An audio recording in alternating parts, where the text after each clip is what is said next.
की बात करेंगे संसार के लिए कि उनसे बड़ा कोई ज्ञानी नहीं, लेकिन स्वयं के लिए उनका ज्ञान छोटा हो जाएगा। भगवान के बारे में जगह जगह बताएंगे लेकिन स्वयं उसका पालन नहीं करेंगे। वैराग्य कहने लगे उनकी तो बात ही मत करो। इस संसार में अब वैराग्य का कोई काम नहीं है। किसी मां के 10 पुत्र हों, 20 पुत्र हों, फिर भी वो नहीं चाहेगी कि मेरा एक पुत्र वैरागी हो जाए, ये बाबा हो जाए, संत हो जाए। अगर वो भगवान के चरणों में अपना मन लगा रहा है तो मैया चाहेगी इसका भी विवाह हो जाए, इसके भी बच्चे हो जाए, इसकी भी नौकरी लग जाए। वो मां भी नहीं चाहेगी कि मेरा एक पुत्र वैरागी हो जाए। तो इस संसार में अब वैराग्य की कोई पूछ नहीं है। हाँ, भक्ति तो थोड़ी बहुत छुपी हुई भक्तों के दिल में निवास करेगी। संतों ने कहा भक्ति अब सिर्फ तुम्हारा ही निवास है। तुम कहने लगी मैं कहां निवास करूं? संतों ने कहा जाओ हरि भक्तों के हृदय में तुम निवास करो। आज वही भक्ति हरि भक्तों के हृदय में निवास कर रही है और यहाँ पर जितने लोग बैठे हैं इन सब के हृदय में हमारी भक्ति, भगवान की चाहने वाली भक्ति आज निवास कर रही है। तभी हम भागवत कथा में बैठे हैं। और एक बात बता दें कि जो भागवत कथा में बैठता है, सुनता है, ये एक दवा रूपी भी काम करती है। कौन सी दवा? जिस व्यक्ति को कभी भी कहता है कि मुझे नींद नहीं आती है, ना दिन में सोता है ना रात में सोता है, और माइंड के डॉक्टर को दिखाया जाता है, वो नींद की गोली देते हैं फिर भी नहीं सोते हैं। मेरा दावा है उनको ले आओ और इस खंबे से लगा के बैठाल देना और मेरी भागवत शुरू होगी प्रभु की और उनको नींद आ जाएगी। जो संसार में कभी ना सोया हो वो भागवत में आके सो जाएगा। ये ऐसी दवा है जो डॉक्टर भी मेडिकल स्टोर वाले देते नहीं बिना डॉक्टर के लिखे। वो दवा यहाँ काम करती है। जो कभी नहीं सोता वो सो जाता है। और सोता कौन है? क्यों सोते हैं हम भागवत में? इसलिए सोते हैं कि हमारे अंदर पाप भरा हुआ है। जब हम जन्म लेते हैं तो हम होते हैं निर्मल। इसलिए भगवान ने कहा है निर्मल जनमन तोई मोय पावा। मोय किसी भी प्रकार का कपट, छल, छिद्र मेरे मन को नहीं भाता है। ऐसे लोग, जब हमने क्या किया, जन्म लिया तो हम पवित्र थे। इसीलिए भागवत कथा या कोई भी पूर्ण कार्य होता तो हम कहते हैं अपने मन और वाणी को, इस वाणी से हम दिन भर पाप करते हैं। किसी को गाली देते हैं, किसी के लिए अपशब्द बोलते हैं, किसी की दुश्मनी को निभाते हैं, तो ये सब अपवित्र है। कम से कम प्रभु की शरण में आए तो मन और वाणी को हम पवित्र कर लें। और ये कैसे पवित्र होगा? सिर्फ हरि नाम कीर्तन से। इसलिए हम अपने मन और वाणी को पवित्र करते हैं, क्योंकि प्रभु ने कह दिया है कि मोय कपट छल छिद्र न भावा। ऐसे कपटी छल छिद्री को मैं पसंद नहीं करता हूँ।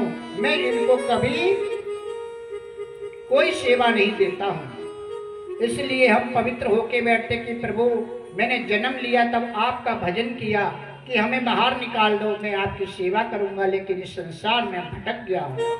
मन और वाणी को पवित्र करके प्रभु की कथा सुनते हैं। आज वही कथा पूर्ण होती है और भक्ति हरि भक्तों के हृदय में निवास करती है। सुखदेव जी आज प्रश्न करते हैं कि संतो आपने सब कुछ सुना, हाँ, 88,000 ऋषि बताते हैं, मैंने सुना। लेकिन प्रभु मेरा भी एक प्रश्न है, आपने इसका इतना गुणगान तो बताया, क्या ये कथा से कोई तरह है कि केवल ये ऐसे ही बनाएंगे कि प्रभु का गुणगान सुनो, प्रभु का गुणगान सुनो? इसने कुछ किया है? इस संसार में कोई ऐसा हुआ जो इस कथा का रसपान करके तर गया हो? आज सुखदेव जी ने कहा, राजन ध्यान लगा करके सुनो। व्यास जी बताते हैं संतों को, तुंगभद्रा तटे पूर्वम बुद्धपन्नमुत्तमम्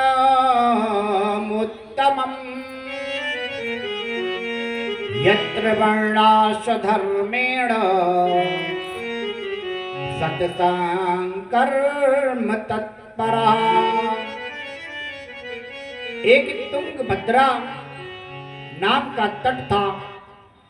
वहां पर नदी के किनारे एक अनुपम नगर था। वहां पर एक ब्राह्मण देवता निवास करते थे जिनका नाम था आत्मदेव। ये आत्मदेव नाम के ब्राह्मण कैसे थे? आत्मदेवा पुरे तस्मिन् सर्ववेद विशारदः सूतस्य मार्तेषु निष्णातो द्वितीयो भास्करः। ये आत्मदेव नाम के जो ब्राह्मण थे वो तपस्वी महात्मा थे, तप करते थे, संध्या वंदन करते थे। और ब्राह्मण को बताया क्या कि बिना त्रिकाल संध्या के उसको जल ग्रहण नहीं करना चाहिए तीनों कालों में। लेकिन गृहस्थ में होते हुए कुछ नियम नहीं हो पाते हैं, लेकिन एक संध्या तो करो। अपने राम जी प्रातः संध्या करते हैं, त्रिकाल संध्या नहीं करते, क्योंकि हम भी पारिवारिक हैं, परिवार में बंधे हुए त्रिकाल संध्या का समय नहीं मिल पाता है। लेकिन प्रातः काल की संध्या का समय मिल सकता है। हमें 8 बजे काम है तो हम 4 बजे उठते हैं। संध्या वंदन पूजन पाठ करने के बाद ही जल ग्रहण करना चाहिए। कम से कम एक संध्या करना ही चाहिए, गायत्री का जप करना चाहिए। आत्मदेव ऐसे ही थे, संध्या वंदन करके उनके मस्तक में इतना तेज हो गया था कि जब वो चलते थे तो लिखा है कि द्वितीय भास्कर, लगता था कि दूसरे सूर्य भगवान आ रहे हैं, निकल रहे, इतना तेज था। हमने कहा था ना, तब से विप्र सदा बलि आ रहा। आज इतना तेज था ब्राह्मण देवता के कि दूसरे भास्कर लगते थे। लेकिन इनका थोड़ा दुर्भाग्य भी था, किसी जन्म का कोई दुर्भाग्य था। क्या दुर्भाग्य था?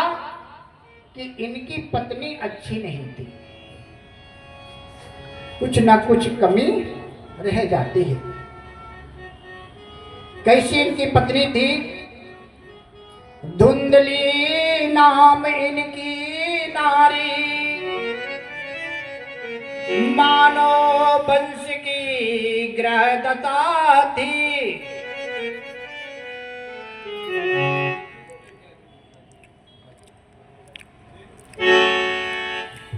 धुंधली नाम उसकी नारी, मानो वंश की ग्रह दशा थी।